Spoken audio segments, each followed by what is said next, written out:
बहुत सारे लोग परेशान हैं। स्वागत है आप सभी का हमारे इस पॉडकास्ट में। मैं हूँ आपके साथ आमिर खान। एक और नया पॉडकास्ट आप सभी के लिए फ्री लेकर आए हैं। आज के पॉडकास्ट में भी बात होने वाली है ऐसी बीमारी को लेकर जिससे आमतौर पर लोग खुलकर बात नहीं कर पाते, जल्दी से वो अपनी प्रॉब्लम शेयर नहीं कर पाते, डॉक्टरों से भी वो कतराते हैं बात करने में। लेकिन इस पॉडकास्ट में आपको हम ऐसे जानकारियां देंगे कि आपकी जो भी परेशानियां हैं, जो प्रॉब्लम है, अगर आप फेस कर रहे हैं तो इसको आप घरेलू नुस्खों से दूर कर सकते हैं। बात करने वाले हैं इस हम पॉडकास्ट में स्पर्म क्वालिटी को लेकर। बहुत सारे लोग परेशान रहते हैं कि उनके स्पर्म की क्वालिटी ठीक नहीं है। स्पर्म मोटिलिटी पर आज हम बात करने वाले हैं कि थिकनेस की अगर हम बात करें तो वो कैसे ठीक हो सकती है। ये पॉडकास्ट बहुत काम का है आप लोगों के लिए, क्योंकि जो लोग खुलकर बात नहीं कर पाते, वो शर्माते हैं। तो यहाँ पर आपको ऐसे उपाय, ऐसे जानकारी दी जाएगी जिनके माध्यम से आप अपनी स्पर्म क्वालिटी को बेहतर कर सकते हैं। क्योंकि हमारे साथ हैं सुभाष गोयल जी, जो ऐसे घरेलू नुस्खे बताते हैं जिन्हें करने से लोगों की परेशानियां दूर होती हैं। स्वागत करते हैं गोयल साहब का। गोयल साहब बहुत बहुत स्वागत है आपका। नमस्कार जी, आपका भी बहुत बहुत कैसे हैं आप स्वागत गोयल है साहब? जी। और जितने भी दर्शक प्रोग्राम देख रहे हैं सभी को मेरी बहुत ही प्यार भरी नमस्कार, सत श्री अकाल। गोयल साहब, आपसे मेरा सवाल पहला यही है कि बहुत सारे लोग परेशान रहते हैं स्पर्म क्वालिटी को लेकर कि उनका जो स्पर्म है वो पतला है, स्पर्म की क्वालिटी ठीक नहीं है, परेशान रहते हैं और लोग तरह तरह की दवाइयां खाते हैं, सब कुछ करते हैं, लेकिन ठीक नहीं हो पाते। तो आपसे ये जानना चाहते हैं कि क्या कारण है ऐसा कि हमारा जो स्पर्म है, जो उसकी क्वालिटी है, वो लगातार डाउन होते जा रही है लोगों की। ज़्यादातर जो लोग शराब पीते हैं या कोई भी नशा, व्यसन कोई भी है, चाहे वो तम्बाकू गुटखा ही क्यों ना हो, वो इस चीज़ पे इफेक्ट करता है। वो करता ही करता है, वो कोई माने या ना माने, ये जितना हमारे पास एक्सपीरियंस है वो होता ही होता है। और बहुत सारे लोग हैं जो अफीम वगैरह सेवन करते हैं कि हमारी एक्टिविटी अच्छी हो जाएगी, और उससे क्या होता है, उल्टा स्पर्म बिल्कुल ख़त्म होने के कगार पे आ जाता है, बच्चा पैदा करने की शक्ति खत्म हो जाती है। और दूसरी बात, खाने पीने में, अब कई लोग तो पूछो कि देसी घी खाते नहीं है।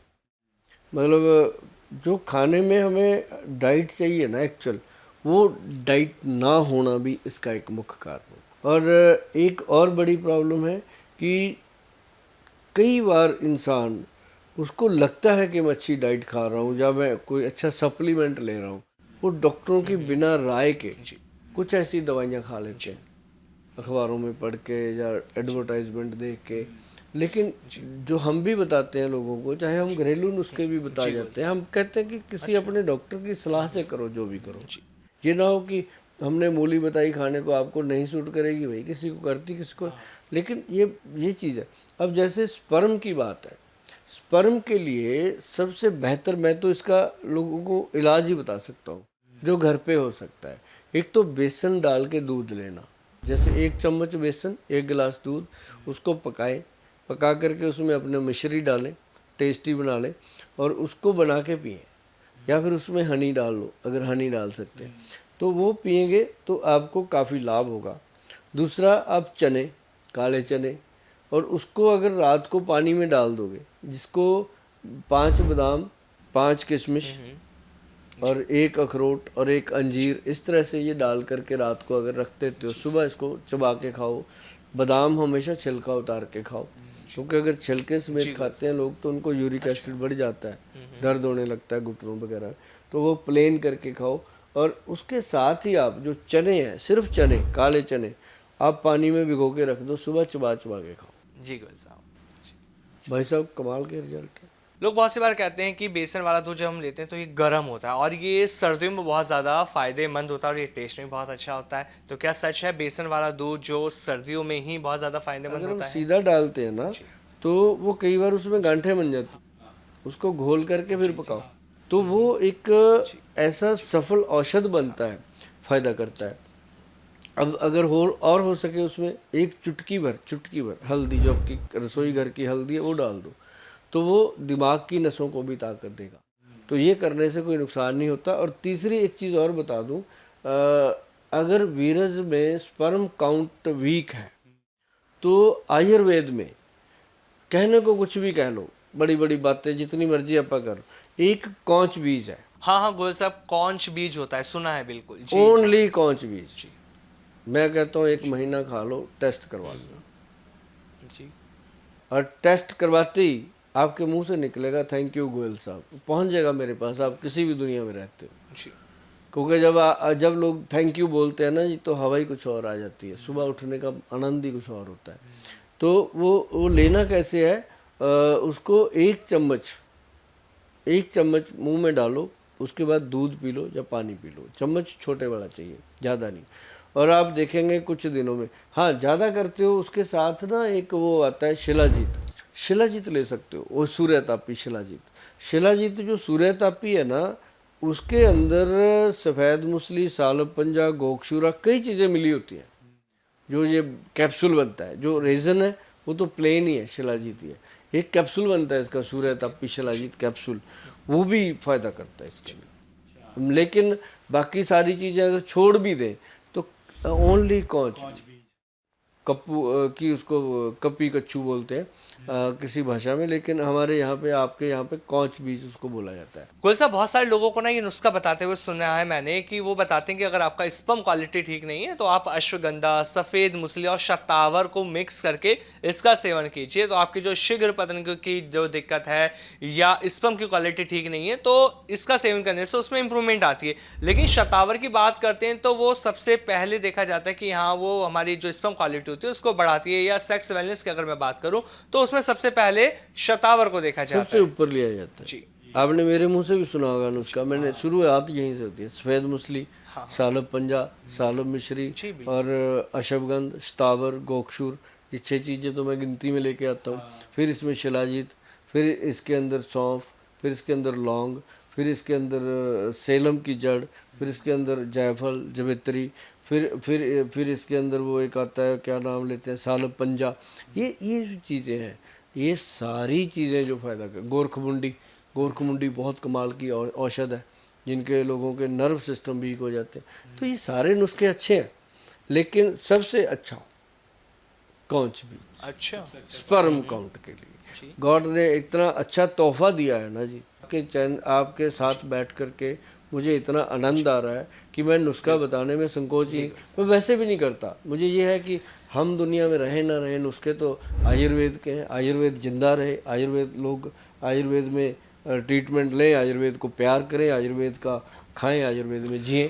गोयल साहब, ये भी कहा जाता है कि मान लीजिए कि अगर अपनी लाइफ स्टाइल को आप प्रॉपर मेंटेन कर रहे हैं, जैसे कि आप सुबह टाइम से उठना, प्रॉपर ब्रेकफास्ट करना, सही से खाना खाना, आप रोटी सब्जी खा रहे हैं, सलाद ले रहे हैं, फ्रूट ले रहे हैं, और जो मास्टरबेशन की हम बात करते हैं, अगर आपने मास्टरबेशन करना छोड़ दिया है तो आपकी जो स्पर्म क्वालिटी है वो इंप्रूव होनी शुरू हो जाती है, अपने आप इंप्रूव हो जाती है। आप दाल सब्जी अच्छी खाओ, और वो क्या नाम लेते हैं, दही का जो बनाते हैं ना तक्कड़, कैसे, आधा गिलास दही, आधा गिलास पानी, चम्मच से घोलो और पी लो, अच्छा, और कुछ ना डालो।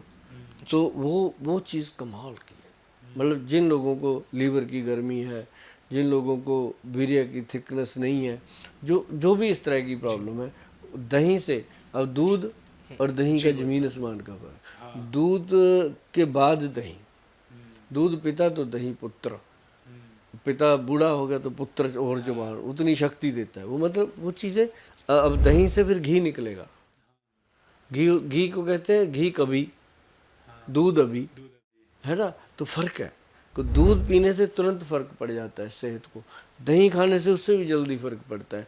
लेकिन देसी घी खाते रहो, वो अपना टाइमली रिजल्ट देता रहता है और बूढ़े नहीं होने देता अंदर से। अच्छा गोयल साहब, मैं आपसे कुछ 5 ऐसे जड़ी बूटियों के बारे में पूछना चाहता हूं, और ये भी मैं जानना चाहूंगा कि 5 जड़ी बूटियों के बारे में जो मैं आपसे पूछ रहा हूं कि आप उसमें से नंबर 1 पे किसे रखेंगे या नंबर 5 पे किसे रखना चाहेंगे, स्पर्म क्वालिटी जिससे इंप्रूव हो जाए। तो बताइए आप सबसे पहले कि आप नंबर 1 पे कौन सी जड़ी बूटी को बताते हैं। मैं आपको बताता हूँ जी, यदि सबसे बेहतर चीज़ लेनी है, 5 चीज़ें अगर आप मांग रहे हो, तो उसमें सबसे बेहतर चीज़ जो है वो है अश्वगंधा जी, सबसे ऊपर अश्वगंधा का नाम आएगा, फिर आएगा शतावर जी, फिर आएगा शिलाजीत, फिर आएगा सफ़ेद मूसली, फिर आएगा कौच बीज। ये जो चीज़ें हैं ये अपने आप में एक मस्त जड़ी बूटियां हैं। उसके बाद फिर बहुत है, ऐसे तो 30-40 जड़ी बूटियां डाल के बनती हैं चीज़ें, लेकिन ये 5 अगर मिल जाएं आपको, पांचों ही अगर आप यूज़ कर लेते हो तब भी सफिशिएंट। अच्छा, सबसे पहले अश्वगंधा है, लेकिन जब लोग लेकर आते हैं तो सबसे पहले वो सफेद मूसली गोयल साहब लेकर आते हैं। और बहुत सी बार ऐसा होता है जब कोई व्यक्ति पंसारी की दुकान पे सफेद मूसली लेने जाता है तो पंसारी वाला उस व्यक्ति को इस तरह से देखता है कि भाई ये सफेद मूसली किस लिए ले रहे हो। तो यही मैं आपसे जानना चाहता हूँ कि सफेद मूसली किन लोगों को लेनी चाहिए, किन्हें इनका सेवन करना चाहिए। सफ़ेद मूसली का जो है वो उनको कम खानी चाहिए जिनको कोई भी हार्ट डिसीज़ है, जी उनको कम खानी चाहिए। अदरवाइज हार्ट डिजीज़ वाले जो लोग हैं उनको अश्वगंध बहुत अच्छी रहती है, शतावर अच्छा रहता है, शिलाजीत ठीक रहती है, ये सारी चीज़ें ठीक है। किन लोगों को अश्वगंधा का सेवन नहीं करना अश्वगंधा चाहिए। सभी को खाना चाहिए। अच्छा। कोई ऐसा इंसान नहीं है जिसको नहीं खाना चाहिए, लेकिन मात्रा कम ज़्यादा हो और वैद्य की सलाह से लेना चाहिए कि हफ्ते में 2 दिन खाना है, रोज़ खाना है, चम्मच खाना है, आधा चम्मच खाना है। ये तासीर के अकॉर्डिंग कौन कितना खा सकता है, तो ये अगर लगातार खाया जाए तो कोई दिक्कत नहीं है। हाँ, ये कई बार लोगों के ये बीपी को बढ़ा देता है, गर्मी कर देता है। तो अगर वो 2 दिन छोड़ दें हफ्ते में, जैसे थर्सडे को नहीं खाना, भाई संडे को नहीं खाना, बाकी दिन खा लिया, और चम्मच छोटा रखें, जैसे जैसे बॉडी सर्वाइव कर रही है, बॉडी उसको झेल रही है, उसको बढ़ा दीजिए। अच्छा, मतलब पहले कम से कम डोज से हमें शुरू करना चाहिए, उसके बाद धीरे धीरे हमें उस डोज को बढ़ाना चाहिए कि किस तरह से वो असर कर रहा है उसके हिसाब से हमें अपनी डोज को बढ़ा देना चाहिए। अब जैसे कौच बीज है, वो आधा चम्मच ले ले, कोई दिक्कत नहीं है, उसने तो जाके अंदर ब्लड में से बीरिया को थिक करना है। लेकिन अश्वगंध जो है वो अपने नर्व सिस्टम को स्ट्रॉन्ग करता है, नाड़ी तंत्र को अब जैसे पार्किंसन के प्रॉब्लम होते हैं उनमें भी अश्वगंध ही है, सभी में दिया जाता है। गोयल साहब, शीला जीते क्या ये सप्त धातु को मजबूत करती है? करती है जी। शिलाजीत भी करती है, सफ़ेद मूसली भी करती है। अच्छा, तो इसलिए ये हर बीमारी में फायदेमंद मानी जाती है। और एक सालब मिश्री है, जी। वो सफ़ेद मूसली के भी ऊपर है।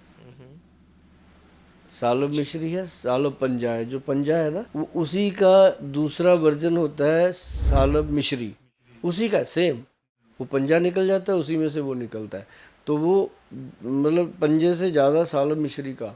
आप वीडियो देख रहे हो, आपने नुस्खे पूछे, मैंने बता दिए, आप डिस्कस करने के लायक हो गए कि आप जिस वैद्य के पास जाओ या पंसारी के पास जाओ, आपके पास इतने सवाल जवाब हो गए हैं कि आप बात कर सकते। तो सामने वाले को पता चलेगा कि इसको नॉलेज है थोड़ी बहुत, तो आपको अच्छे से देगा।